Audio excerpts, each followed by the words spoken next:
Hello students, vector second part. Last day we shall discuss vector addition. কতদিন আমরা vector যোগফল আলোচনা করেছিলাম। আজকে ভেক্টরের পরবর্তী অংশ ভেক্টর সাবট্রাকশন, ভেক্টর বিয়োগ, ভেক্টর রেজলিউশন, ভেক্টরের বিভাজন, ভেক্টর মাল্টিপ্লিকেশন বা ভেক্টরের গুণন, এটা আমরা প্রথমে আলোচনা করব। তারপর 2D ভেক্টর এবং 3D ভেক্টর সম্পর্কে আলোচনা করব। ভেক্টর সাবট্রাকশন ভেক্টরের অ্যাডিশনের মতোই খুব সোজা, অর্থাৎ যদি আমরা অ্যাডিশনটা খুব ভালো করে জানি তাহলে সাবট্রাকশনের খুব একটা অসুবিধা হবে না। ধরা যাক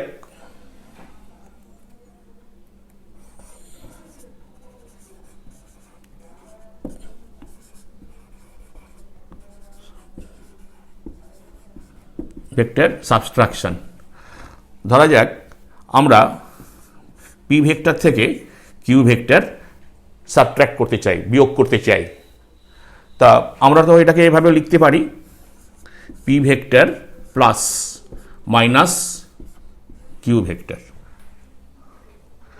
অর্থাৎ পি ভেক্টর থেকে কিউ ভেক্টর বিয়োগ করার আরেকটা অর্থ হলো যে পি ভেক্টরের সাথে মাইনাস কিউ ভেক্টর যোগ করা, অর্থাৎ কিউ এর বিপরীত ভেক্টরটাকে যোগ করা, তাহলেই বিয়োগফল পাওয়া যাবে।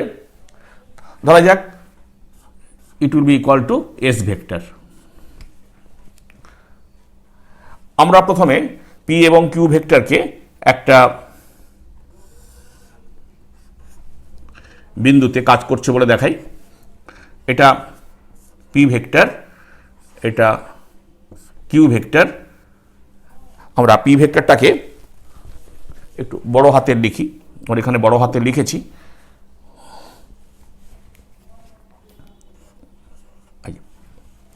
এদের মধ্যবর্তী কোণ থিটা।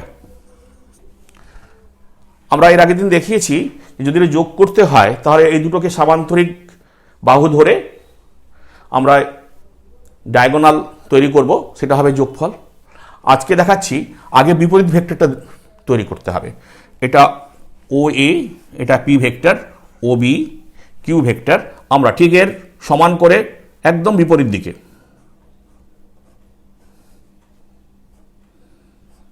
এই এটা হবে মাইনাস কিউ ভেক্টর। তাহলে এখন এদের মধ্যবর্তী কোণ হবে 180 ডিগ্রি মাইনাস থিটা। এবারে পি ভেক্টর এবং মাইনাস কিউ ভেক্টরকে দুটো আলাদা আলাদা পৃথক ভেক্টর ধরবো, অর্থাৎ দুটো বাহু ধরবো, বাহু ধরে সামান্তরিক তৈরি করব এবং সেই সামান্তরিকের এই ও বিন্দুগামী যে কর্ণ সেটা হবে বিয়োগফল। আমরা একটু দেখাতে পারি।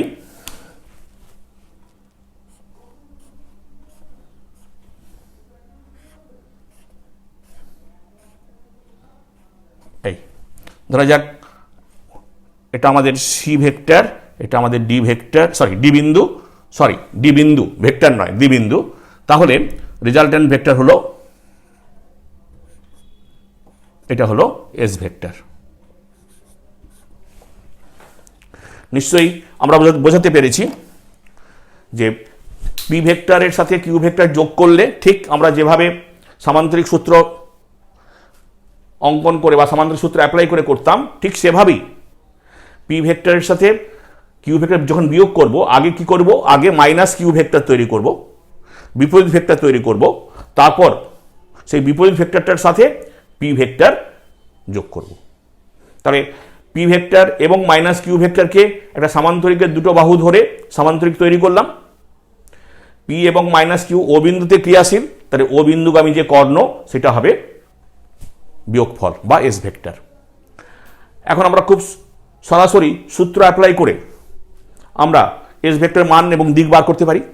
তাহলে যদি এস ভেক্টরের মান বার করতে হয় তাহলে আমরা এই সাইডে লিখি A square equal to P square plus Q square plus 2 mod p into mod q into cos মধ্যবর্তী অ্যাঙ্গেল 180 ডিগ্রি মাইনাস থিটা। আমরা সকলেই জানি cos 180 degree minus theta equal to minus cos theta. তাহলে ফর্মুলাটা হয়ে গেল এরকম, P square plus Q square plus plus নয় cos মাইনাস থিটা হবে, তাহলে minus 2 mod p into mod q into cos theta. দেখো তাহলে নিশ্চয়ই এটা অসুবিধা হওয়ার কথা নয়, আমরা একটু পরিষ্কার করে লিখি। তাহলে দুটো ভেক্টরকে বিয়োগ যখন করব তখন যোগফলের সাহায্য নিয়েই আমরা বিয়োগফলের মান বার করেছি। তাহলে মডেস ইকুয়াল টু হবে মডেস ভেক্টর, এটা রুট ওভার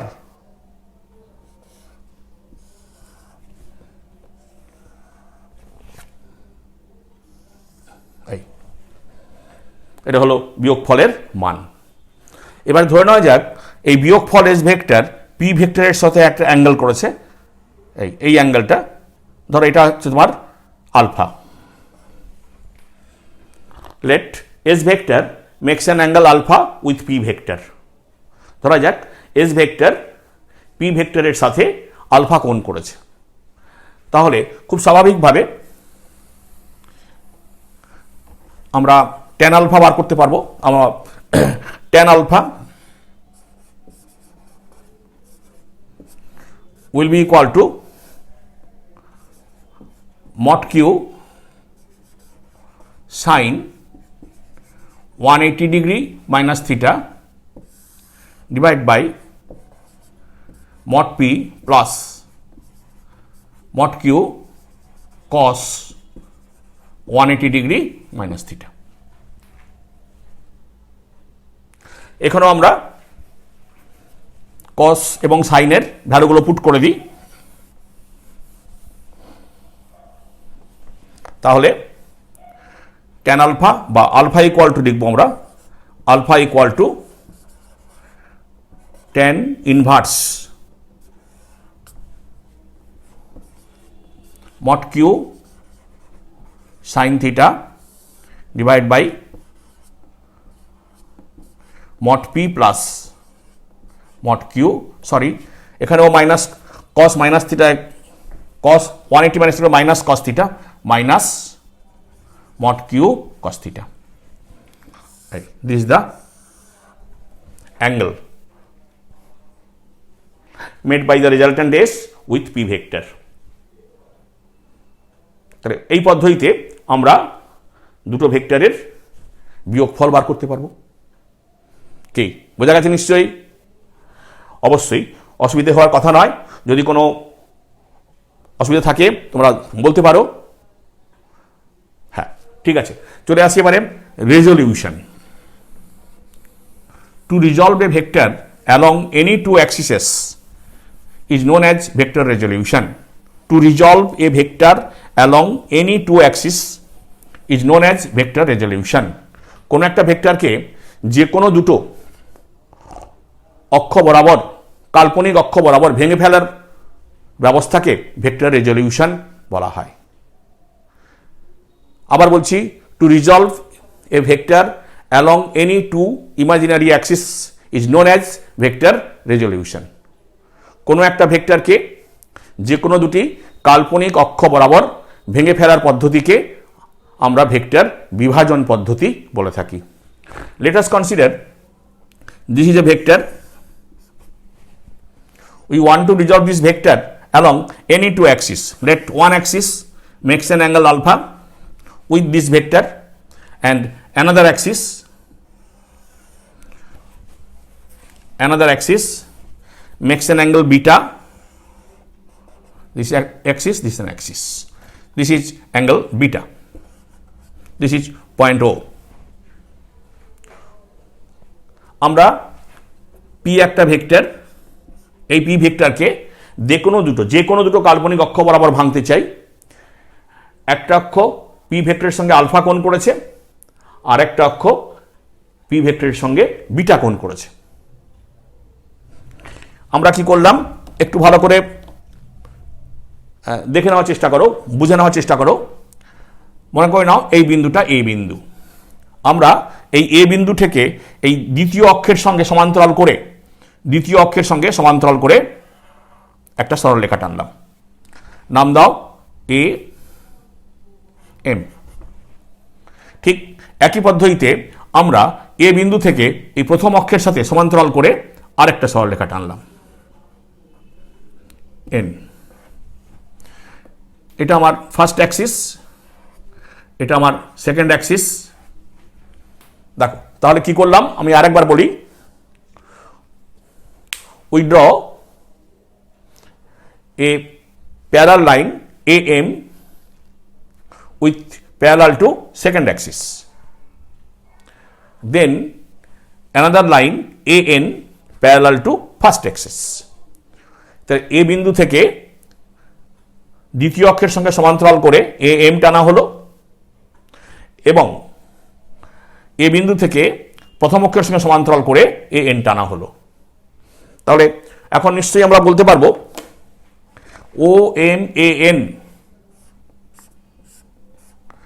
OMAN, এই যে এটা একটা সামান্তরিক প্যারালোগ্রাম। সামান্তরিক আমরা সামান্তরিক সূত্র অনুযায়ী কিনেছি যে সামান্তরিকের দুটো বাহু যদি দুটো ভেক্টর হয় তাহলে কর্ণ তাদের যোগফল। এখন আমি উল্টোভাবে লিখতে পারি, OA vector will be equal to OM vector plus ON vector.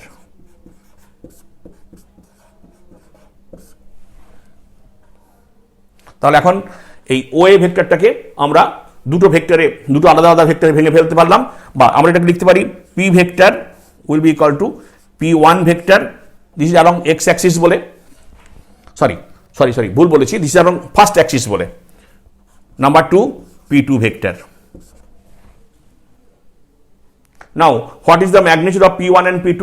এই P1 এবং P2 এর ম্যাগনিটিউড বার করব কি করে?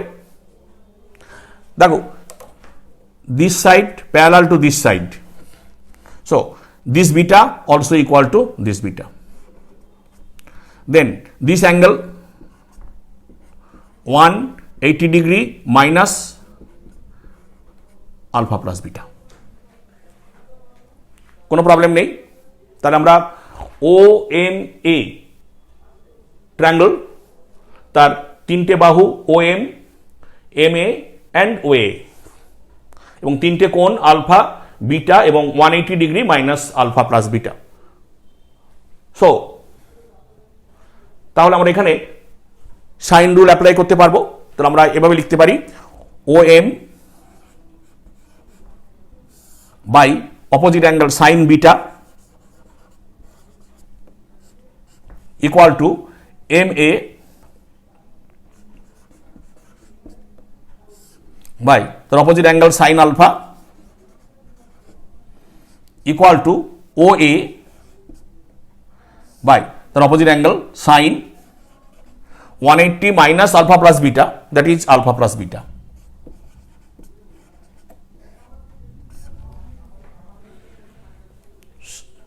বল, নিশ্চয়ই এর মধ্যে কোনো ভুল নেই। তাহলে ফ্রম দিস রিলেশন আমরা OM বার করতে পারবো, MA বার করতে পারবো। তাহলে Haynes OM that is equal to mod of P1, mod of P1 vector will be equal to OA into sin beta divided by sin alpha plus beta, that is equal to mod P mod p into sin beta by sin alpha plus beta. Clear? বোঝা গেছে নিশ্চয়ই? Similarly O M A will be equal to on will be equal to mod of p2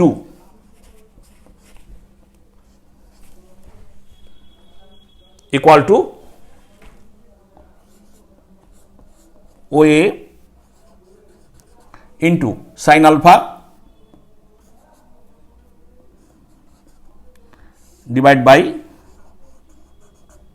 sin alpha plus beta, that is equal to mod of p sin beta divided by sin alpha plus beta.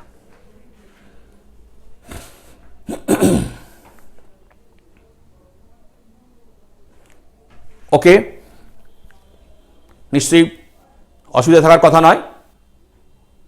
If any problem, যদি কোনো অসুবিধা থাকে তোমরা দাঁড়িয়ে বলতে পারো। এবারে এটার একটা স্পেশাল কেস আলোচনা করি, যেটা আমাদের খুব বেশি করে পড়তে হয়, পারপেন্ডিকুলার রেজলিউশন, লম্ব বিভাজন। পারপেন্ডিকুলার রেজলিউশন বা লম্ব বিভাজন। Two resolve a vector along perpendicular Axis along two perpendicular axis is known as perpendicular resolution. কোনো ভেক্টরকে দুটি পরস্পর লম্ব অক্ষ বরাবর বিভাজিত করার পদ্ধতিকে লম্ব বিভাজন পদ্ধতি বলা হয়। আবার বলছি, to resolve a vector along two perpendicular axis is known as perpendicular resolution. কোনো একটি ভেক্টরকে দুটি পরস্পর লম্ব অক্ষ বরাবর বিভাজিত করার পদ্ধতিকে লম্ব বিভাজন পদ্ধতি বলা হয়। তা আমরা খুব জানি ভালোভাবে যে দুটো পরস্পর লম্ব অক্ষকে আমরা এক্স এবং ওয়াই অক্ষ দ্বারা ডিনোট করতে পারি। This is X axis, this is Y axis. এটাকে আমরা বলি মূলবিন্দু। আগের মধ্যে ধরা যাক, this is our R vector.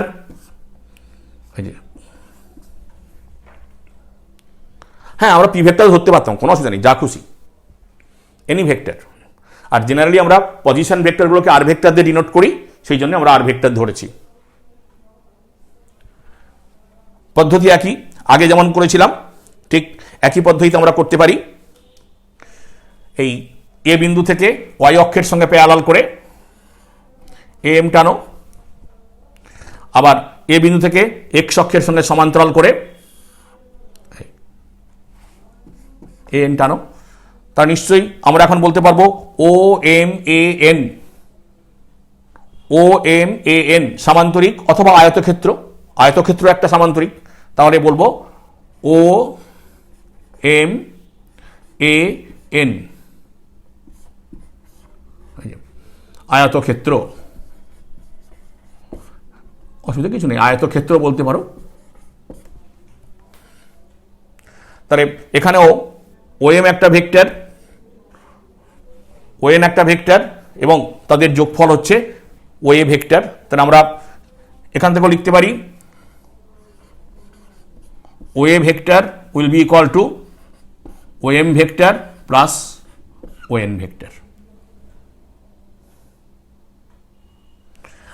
যেহেতু ওএমটা অ্যালং এক্স অ্যাক্সিস রয়েছে, তা আমরা এটাকে এভাবে লিখতে পারবো R vector will be equal to R along X axis R X vector plus R along Y axis R Y vector.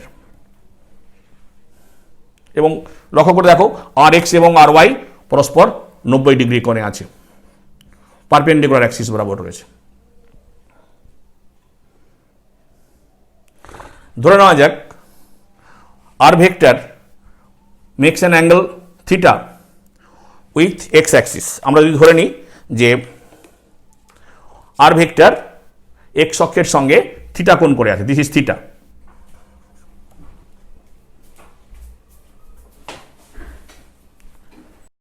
X অক্ষের সঙ্গে থিটা কোণ করেছে, তাহলে আমরা ট্রায়াঙ্গেল ও এম এ, এই ট্রায়াঙ্গেল থেকে লিখতে পারবো O M equal to O A cos theta, এবং M A equal to O N, because M A parallel to O N equal to O A sine theta.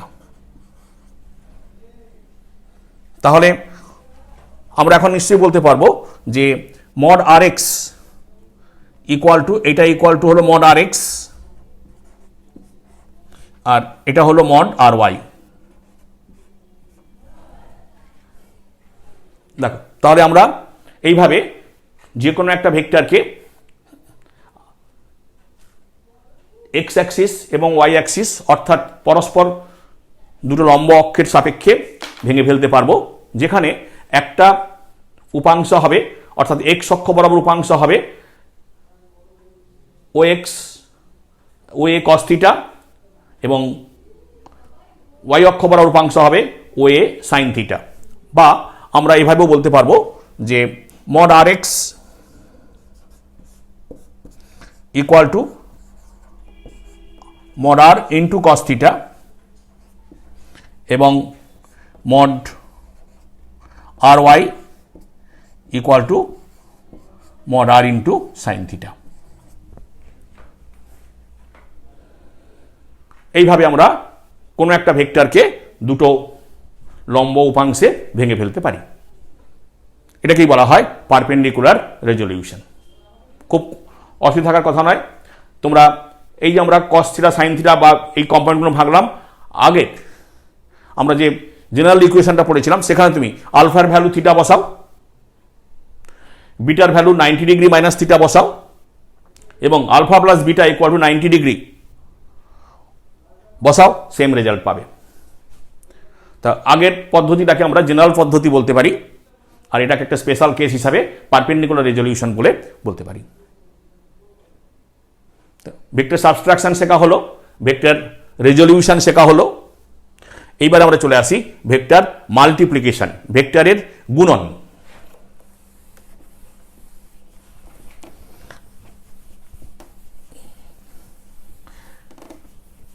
ভেক্টরের গুণ কিভাবে করা যায় আমরা শিখব। তা প্রথমে number 1, vector multiplied by a scalar value. কোনো একটা ভেক্টরকে একটা স্কেলার সংখ্যা দিয়ে যদি গুণ করা হয়, ধরা যাক পি একটা ভেক্টর, তাকে আমি এম দিয়ে গুণ করতে চাই, এম ইজ এ স্কেলার। আমি এটাকে একটু ভেঙে এভাবে লিখতে পারি, P vector means mod of p into n cap unit vector into m। একটু ভালো করে লক্ষ্য করে দেখো, এটাও একটা স্কেলার, এমও একটা স্কেলার। দুটো স্কেলারকে গুণ করা অলরেডি আমরা শিখে গেছি। x ইন্টু ওয়াই গুণ করলে xy হয়, 5 ইন্টু 3 গুণ করলে 15 হয়। ঠিক একই রকম ভাবে p এবং m কে গুণ করলে আমরা কি লিখব, এমপি ভেক্টর, এমপি মোট ভ্যালু হলো এমপি ইন্টু ইউনিট ভেক্টর আগে যেমন ছিল তেমন থাকলো। নাও এটাকে আমরা এইভাবে লিখতে পারি, এমপি ভেক্টর। দেখো নিশ্চয়ই কোনো ভুল নেই। সুতরাং আমরা কি বলতে পারি, when a vector is multiplied by a scalar then its direction will be same but only the scalar value or magnitude is multiplied by the scalar। যখন কোনো একটা ভেক্টরকে কোনো একটা স্কেলার দিয়ে গুণ করা হবে তখন তার অভিমুখের কোনো পরিবর্তন হবে না। এখানে অভিমুখটা ডিরেকশন যা ছিল এখানেও ডিরেকশন তাই আছে, কেবলমাত্র ভেক্টরের সাংখ্যমান ওই স্কেলার মান দ্বারা গুণ হয়ে যাবে। আমি যদি এরকম এক্সাম্পল দিই, 5 i cap a vector along x axis into 3, what is the result, 15 i remains same, i একই থাকবে, 15 i cap। তার নিশ্চয়ই কোনো ভেক্টরকে স্কেলার দিয়ে গুণ করলে গুণফল কেমন হবে আমরা নিশ্চয়ই বুঝতে পেরেছি। হ্যাঁ, এবার আসা যাক দুটো ভেক্টরকে যদি গুণ করা হয় তাহলে কি হবে। ভেক্টর ইন্টু ভেক্টর, ভেক্টরকে ভেক্টর দিয়ে গুণ করলে আমরা দুটো রেজাল্ট পেতে পারি। Vector into vector will B A scalar, and also vector into vector sometimes it is vector quantity. অর্থাৎ ভেক্টরকে ভেক্টর রাশি দিয়ে গুণ করলে কখনো কখনো সেটা স্কেলার, আবার কখনো কখনো সেটা ভেক্টর। যেটা আমরা বলছিলাম number 2, vector multiplied by another vector, দুটো ভেক্টরকে গুণ করা, অর্থাৎ পি একটা ভেক্টর ইন্টু কিউ একটা ভেক্টর। যদি এরকম দুটো ভেক্টরকে আমরা গুণ করি তাহলে গুণফল কি হতে পারে। আমরা বলছি যে ভেক্টরকে ভেক্টর দিয়ে গুণ করলে তার গুণফল দুটো হতে পারে, কখনো কখনো সেটা স্কেলার হতে পারে, যাকে আমরা বলবো স্কেলার প্রোডাক্ট বা স্কেলার গুণফল, বা বলবো ডট প্রোডাক্ট। ডট চিহ্ন দিয়ে লেখা হয় বলে ডট প্রোডাক্ট। এরকম P vector dot Q vector, এটাকে বলা হয় ডট প্রোডাক্ট। আবার ভেক্টরকে ভেক্টর দিয়ে গুণ করলে কখনো কখনো সেটা ভেক্টর হয়, এবং তখন তাকে আমরা বলবো ভেক্টর প্রোডাক্ট, অথবা আমরা বলবো ক্রস প্রোডাক্ট। ক্রস প্রোডাক্ট আমরা একটু নিচে লিখি, বি পি ভেক্টর এই ক্রস সাইন দিয়ে লেখা হয় বলে ক্রস প্রোডাক্ট। তাহলে একটাকে বলছি ডট প্রোডাক্ট অর্থাৎ vector product, sorry scalar product, এবং আরেকটাকে বলছি ক্রস প্রোডাক্ট বা ভেক্টর প্রোডাক্ট। তা হোয়াট ইজ দ্য ডেফিনেশন, এদের সংজ্ঞা কি, কোনটাকে ডট প্রোডাক্ট বলবো কোনটাকে ক্রস প্রোডাক্ট বলবো। When two vectors multiplied each other and produce a scalar, যখন দুটো ভেক্টর পরস্পর গুণফলের ফলে একটা স্কেলার রাশি তৈরি করবে, যাকে আমরা বলছি ডট প্রোডাক্ট বা scalar product, that is defined as, তা এভাবে mod P mod Q into cosine of the angle between them, তাদের মধ্যে যে অ্যাঙ্গেল তার কস থিটা, তাদের মধ্যে যে কোণ রয়েছে তার কোসাইন, কোসাইন পার্টটা আমরা নিয়ে। তা এখন তোমরা বলতে পারো এটাকে আপনি একটা স্কেলার বলছেন কেন। দেখো আমি যদি মনে করে নিই যে এইটা একটা পি ভেক্টর, এটা একটা কিউ ভেক্টর,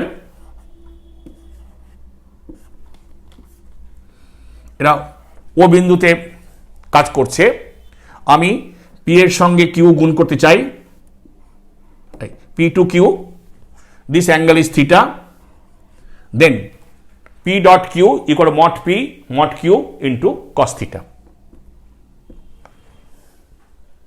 ঠিক আছে, যদি আমরা কিউ এর সঙ্গে পি গুণ করতে চাই, Q vector dot P vector, তাহলে কি লিখব, অবশ্যই তখন আমরা কিউ থেকে পি এর দিকে মুভ করব। আমরা আগে গেছিলাম অ্যান্টি ক্লকওয়াইজ, এখন যাব ক্লকওয়াইজ, তাহলে কি লিখব, mod Q into mod P into cos, নিশ্চয়ই মাইনাস থিটা লিখব। যদি অ্যান্টি ক্লকওয়াইজটাকে পজিটিভ ধরি তাহলে নিশ্চয়ই ক্লকওয়াইজটা নেগেটিভ হবে, না বোঝার কিছু নেই, পরিষ্কার। বাট আমরা ত্রিকোণমিতি জেনেছি cos minus theta equal to cos theta, yes. তাহলে এদের প্রোডাক্টটা কি হলো, Q P into cos theta. একটু ভালো করে লক্ষ্য করে দেখো, তাহলে পি ডট কিউ এবং কিউ ডট পি আমরা কিন্তু ডিরেকশন চেঞ্জ করেছি, কিন্তু রেজাল্ট একই পেয়েছি। অর্থাৎ এই জাতীয় প্রোডাক্ট দিকের উপর নির্ভর করছে না, তাই এটাকে আমরা বলছি স্কেলার প্রোডাক্ট। ঠিক আছে, তাহলে নিশ্চয়ই আমরা এভাবে লিখতে পারবো, in case of scalar product P vector dot Q vector will be equal to Q vector dot P vector, যেহেতু এটা দিকের উপর নির্ভরশীল নয়।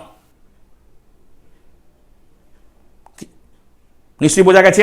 বেশ, এইবারে আমরা চলে আসি 2 নম্বর বি প্রোডাক্ট। দেখে আমরা ভেক্টর প্রোডাক্ট বলছিলাম, আমরা কিছুক্ষণ আগে নিচে লিখেছিলাম।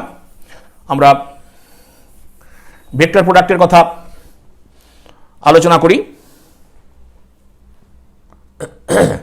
P vector cross Q vector, আমরা বলেছি এটা ক্রস প্রোডাক্ট বলা হয়, কারণ এটা ক্রস সাইন দিয়ে লেখা হয়।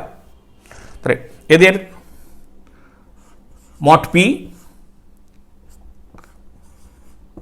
Mod Q into sine of the angle between them, এদের মধ্যে যে সাইন, সেই sine theta, sine of the angle between them, তাদের মধ্যবর্তী যে কোণ তার সাইন। ঠিক উল্টো দিকে আসা যাক, অর্থাৎ আমরা পি থেকে কিউর দিকে গেছিলাম, এখন কিউ এর সঙ্গে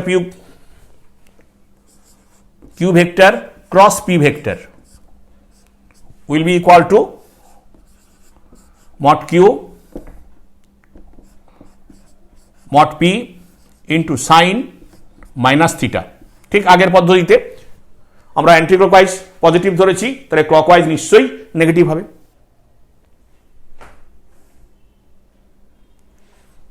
কি অসুবিধা কিছু আছে? নেই। কিন্তু লক্ষ্য করে দেখো, sine minus theta equal to minus sine theta, তাহলে হেন্স মাইনাস থিটা, অর্থাৎ ক্লকওয়াইজ গেলে মাইনাস। তাহলে আমরা এখন বলতে পারি P vector cross Q vector not equal to Q vector cross P vector. অর্থাৎ এই জাতীয় প্রোডাক্ট যাকে আমরা ভেক্টর প্রোডাক্ট বলছি, that depends on the direction, দিকের উপর নির্ভরশীল। সুতরাং এর মান এবং দিক দুটোই বলতে হবে। তা আমরা এখান থেকে আরেকটা কনক্লুশন করতে পারি, P vector cross Q vector equal to minus Q vector cross P vector. ঠিক আছে? তাহলে এখন আমরা এই ভেক্টর প্রোডাক্টের যে রেজাল্ট হবে, সেই রেজাল্টের মান এবং দিক থাকবে, তার মানটাকে আমরা ফর্মুলা দিয়ে শিখলাম। ডিরেকশনটা কিভাবে লিখব, আগে আমি লিখে দেখিয়ে দিই। P vector cross Q vector will be equal to mod P into mod Q into sine of the angle between them. এই যে এই পুরো রাশিটা হলো তাদের ম্যাগনিচিউড, গুণফলের ম্যাগনিচিউড। আর যেহেতু এর একটা নির্দিষ্ট অভিমুখ আছে, সেই জন্য অভিমুখ থাকার জন্য একে একটা ইউনিট ভেক্টর দিয়ে প্রকাশ করা যেতে পারে। তার অভিমুখ কোনটা হবে, তো এই অভিমুখ অর্থাৎ গুণফলের অভিমুখ কি হবে, এটা জানার জন্য আমাদের একটা নিয়ম মনে রাখলে ভালো হয়, যাকে আমরা বলি রাইট হ্যান্ড থাম রুল, অর্থাৎ আমাদের ডান হাতের বুড়ো আঙুলের সূত্র। এটা আমাদের ডান হাত। যদি প্রথম ভেক্টরটাকে আমরা দ্বিতীয় ভেক্টরের দিকে অ্যান্টি ক্লকওয়াইজ মুভ করাই, অ্যান্টি ক্লকওয়াইজ ঘড়ির কাঁটার বিপরীত দিকে ঘোরাই, তাহলে দেখো বুড়ো আঙুলটা আমাদের তাদের গুণফলের অভিমুখ নির্দেশ করছে। ঠিক আছে? অর্থাৎ অ্যান্টি ক্লকওয়াইজ গেলে ওপরের দিকে আপওয়ার্ড ডিরেকশনে আমরা পাবো তাদের গুণফলের অভিমুখ। ঠিক একই রকম ভাবে যদি প্রথম ভেক্টরটা দ্বিতীয় ভেক্টরের দিকে ক্লকওয়াইজ ডিরেকশনে ঘোরে, ঘড়ির কাঁটার দিকে ঘোরে, দেখো তাহলে বুড়ো আঙুলটা আমাদের গুণফলের অভিমুখ নির্দেশ করবে, যা নিচের দিক নির্দেশ করছে। ঠিক আছে? তাহলে আমরা এই নিয়ম অনুযায়ী আমরা এটাকে ছবি এঁকে দেখাতেও পারি। এটা হবে গুণফলের অভিমুখ যখন আমরা অ্যান্টি ক্লকওয়াইজ ডিরেকশনে ঘোরাবো। ঠিক একই রকম ভাবে যদি আমরা প্রথম ভেক্টরটাকে দ্বিতীয় ভেক্টরের দিকে ক্লকওয়াইজ ডিরেকশনে ঘোরাই, তাহলে এই নিচের দিকে হবে ভেক্টরের লব্ধি ভেক্টরের গুণফলের অভিমুখ। এভাবেও তোমরা মনে রাখতে পারো। তাহলে ভেক্টর প্রোডাক্ট শিখলাম, স্কেলার প্রোডাক্ট এবং ভেক্টর প্রোডাক্ট আমরা কোথায় কোথায় ব্যবহার করব আমরা পরবর্তী এপিসোডে বলবো, বা কোনো প্রবলেমে পড়লে বলবো। ঠিক আছে, তাহলে ভেক্টর যোগ, ভেক্টর বিয়োগ, ভেক্টর রেজলিউশন এবং ভেক্টর মাল্টিপ্লিকেশন সম্পর্কে নিশ্চয়ই আইডিয়া তৈরি হয়েছে। সাধারণত কোথায় ব্যবহার করি, যে যখন two vectors are perpendicular to each other, যখন দুটো ভেক্টর পরস্পরের উপর লম্ব, then a vector dot b vector will be equal to mod a into mod b into cos of the angle between them. They are perpendicular, so this is 90 degree. So 0. When two vectors are perpendicular to each other, then dot product of two vectors will be equal to 0. যখন দুটো vector পরস্পরের সাথে লম্বভাবে থাকবে তখন তাদের dot product কি হবে? 0। বা আমরা উল্টো বলতে পারি, যখন দুটো ভেক্টরের ডট প্রোডাক্ট 0 তারা পরস্পরের সঙ্গে পারপেন্ডিকুলার। সিমিলারলি when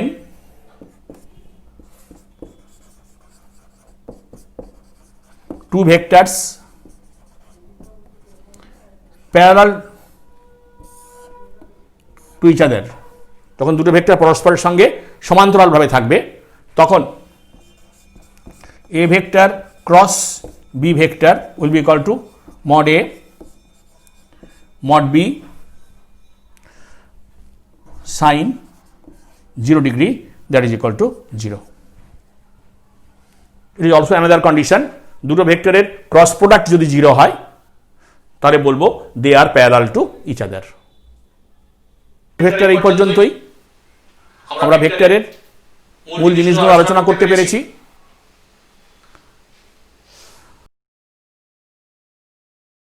নিজেদের মধ্যে আলোচনা করো, যদি কোনো প্রবলেম থাকে আমাকে লিখে জানাও, বন্ধুদের সঙ্গে শেয়ার করো। আশা করি পরবর্তী এপিসোডগুলো আরও ইন্টারেস্টিং করতে পারবো। ধন্যবাদ, গুড নাইট।